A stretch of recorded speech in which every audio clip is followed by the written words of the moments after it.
Buenos días, soy Antonio Galás, autor de Sistema Impulso, y vuelvo con un nuevo vídeo para seguir desgranando las reglas y mecánicas que encierra el Sistema Impulso.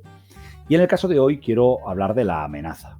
La amenaza, que es una herramienta para el narrador y que al final creo que hay que entender qué es lo que encierra, cuál es el motivo de su existencia y cómo la podemos usar para sacarle partido.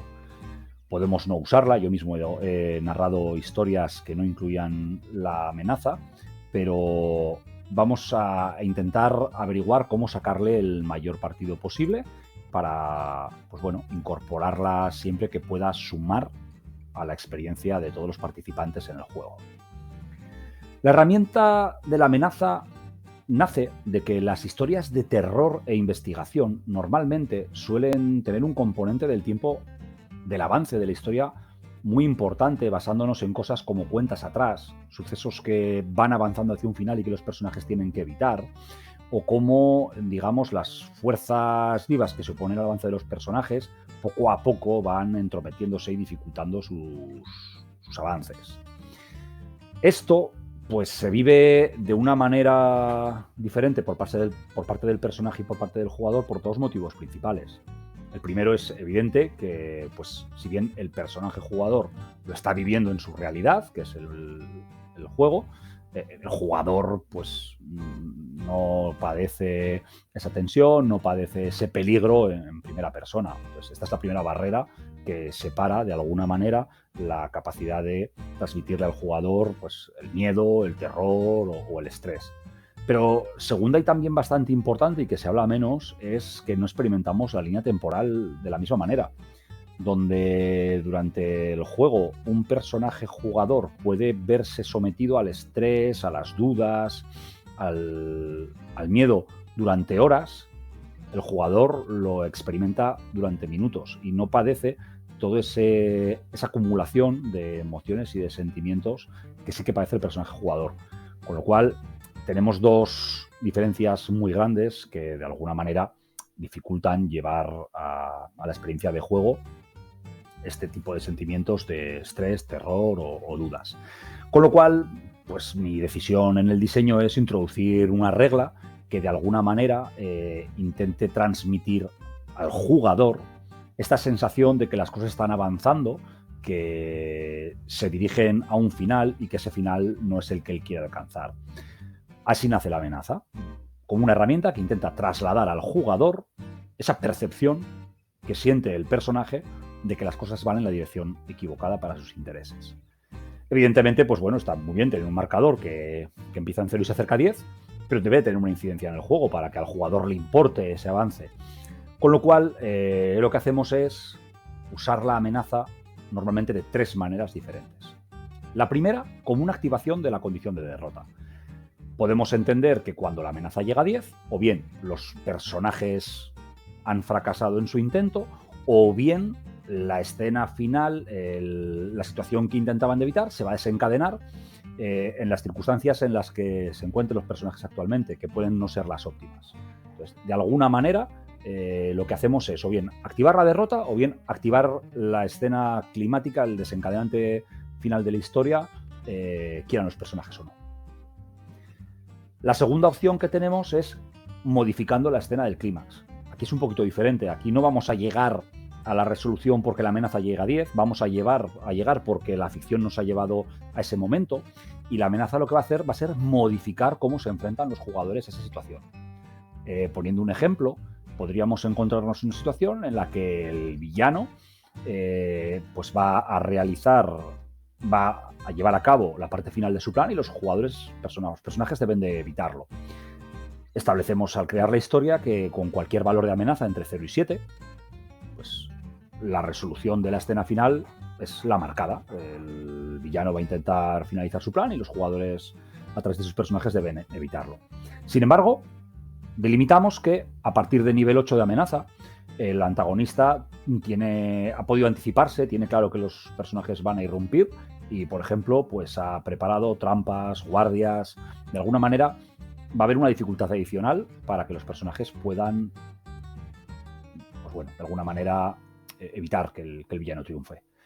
Si llegamos a amenaza 9, no solamente el antagonista ha conseguido prepararse para recibir a los personajes no jugadores, sino que encima quizás un personaje no jugador, a lo mejor vinculado emocionalmente o personalmente a estos PJs, pues se encuentra retenido como prisionero, como rehén, y es otra dificultad añadida. No solo tienen que frustrar el plan del villano enfrentándose a los guardias, sino que además deben de rescatar o intentar rescatar al personaje no jugador. Ya en el valor de amenaza 10, no solamente tenemos estos problemas, sino que además para cuando los personajes jugadores llegan, el antagonista ya ha comenzado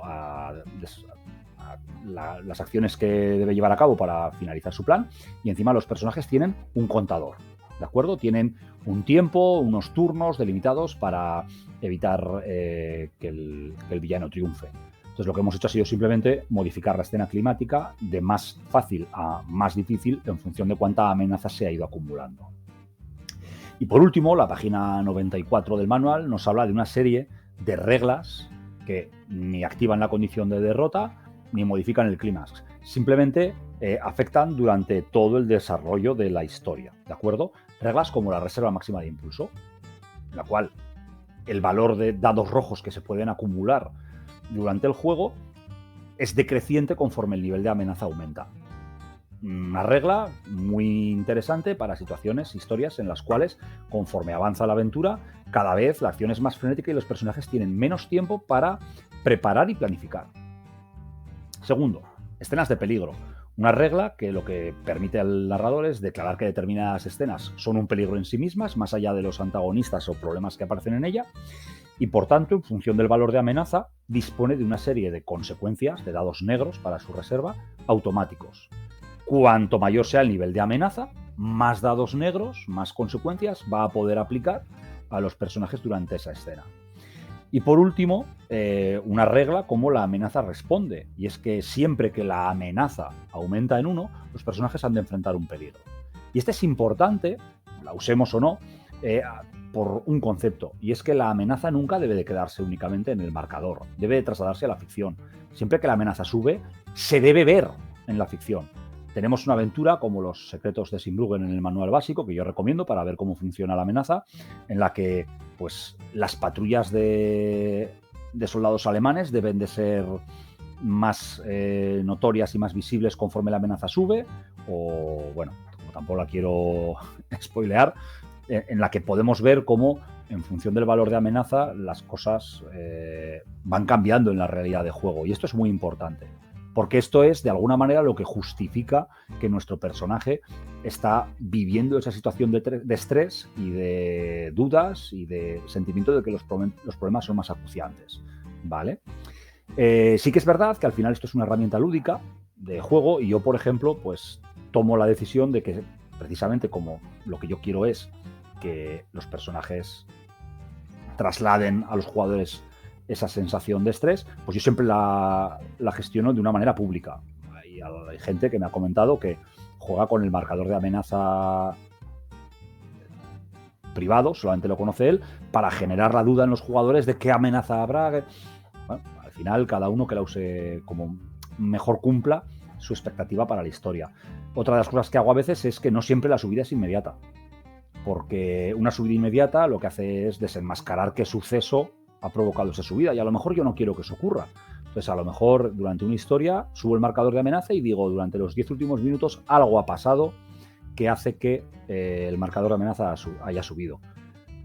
Normalmente lo que hago es esperar a poder manifestar en la ficción un hecho que lo justifica, ¿vale? Como cruzarse con una patrulla en cada dirección de los soldados en el pueblo, ¿vale? Porque pues, esto es un ejemplo claro de que la amenaza está subiendo. Al final, hemos dicho que podemos usar la amenaza como una herramienta para trasladar presión que vive el personaje jugador al jugador, o bien activando una condición de derrota, o bien modificando cómo se manifiesta en cuanto a dificultad el clímax, o bien aplicando reglas opcionales que, conforme la amenaza sube, ponen en problemas a los personajes. Pero, al final, la pregunta realmente importante es ¿qué situación es importante en la historia y cómo me gustaría que tuviera relevancia? porque esto lo que nos permite es usar la amenaza de diferentes formas. Por ejemplo, en las 11 preguntas, en el modo de juego de 11 preguntas, ahí la amenaza lo que hace es articular la narración compartida con los jugadores, su autoridad. Cada vez que yo hago una de las preguntas, los jugadores están eligiendo el rumbo de la historia. Y ese marcador lo que me permite es establecer, en este caso, la presentación de la historia, su nudo y su desenlace. En el gancho yo sé que tengo que hacer preguntas que promuevan la aparición de misterio, drama. En el nudo tengo que favorecer el conflicto. Y cuando voy avanzando hacia el final, mis preguntas tienen que, de alguna manera, dar coherencia a la historia y generar pues, una historia que explique todo lo que han jugado los personajes. Pero también tengo el método de agendas. Y en el método de agendas uso la amenaza como los hitos en los cuales todas las fuerzas vivas involucradas, personajes no jugadores, situaciones, etcétera, van avanzando en una dirección concreta conforme la amenaza avanza. Entonces, claro, cada incremento de amenaza está activando al resto de personajes no jugadores o fuerzas que actúan en la historia, por lo cual es un hito importante. He usado la amenaza como un marcador de atención, en el cual, pues, por ejemplo, personajes jugadores que estaban testeando el hack para jugar con mechas, con robots gigantes, pues tenían que trabajar tras la línea enemiga y el valor de amenaza lo que estaba dictaminando era el nivel de alerta en el que se encontraban sus enemigos. Pero lo hemos usado para otras cosas, como por ejemplo una partida de The Witcher donde había varios bandos, varios frentes abiertos, y digamos que el marcador de amenaza lo que estaba gestionando era cómo la violencia se apoderaba de la historia, y donde con valores de amenaza relativamente bajos se podía apelar al diálogo con las diferentes fuerzas existentes en la historia. Conforme el valor de amenaza subía, su predisposición a resolver las cosas mediante la violencia crecía. Hasta el punto de que, unido esto con llevar la escena climática a un sitio u a otro en función de la amenaza, pues yo dictaminé que llegar a la escena final con un valor de amenaza 8, 9 o 10 cambiaba radicalmente cómo afrontaba esa escena final el monstruo al que estaban investigando. Pero también, por ejemplo, otro ejemplo sería una historia en la cual los personajes participaban de una reunión diplomática para la firma de un tratado. Cada personaje tenía una serie de objetivos grupales y personales, de cosas que querían que se incluyeran en el tratado, y el marcador de amenaza lo que nos estaba hablando era de que al llegar a la amenaza 10 el tratado se iba a firmar. Ellos lo que iban percibiendo era cómo se iban cerrando diferentes acuerdos, diferentes avances en la negociación, hasta alcanzar el punto en el que el tratado se cerraría si hubiesen incluido sus propuestas o no. Entonces, al final, lo interesante de la amenaza es que es una herramienta que tenemos que preguntarnos qué es importante en la historia y cómo puedo trasladar ese elemento al marcador de amenaza. A partir de aquí, pues ser imaginativos, pensar que, pues por ejemplo, lo hemos usado también, como digo, en Impulso Apasionado para gestionar una historia tipo de telenovela.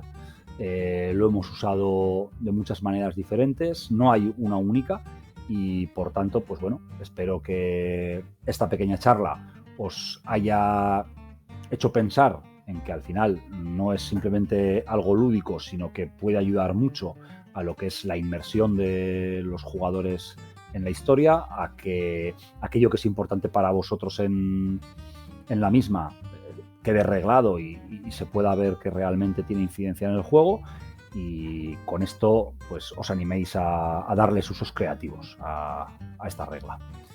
Nada más por mi parte, nos vemos en el siguiente vídeo. Mucha suerte en las mesas, sacad muchos 12 y pocos 1.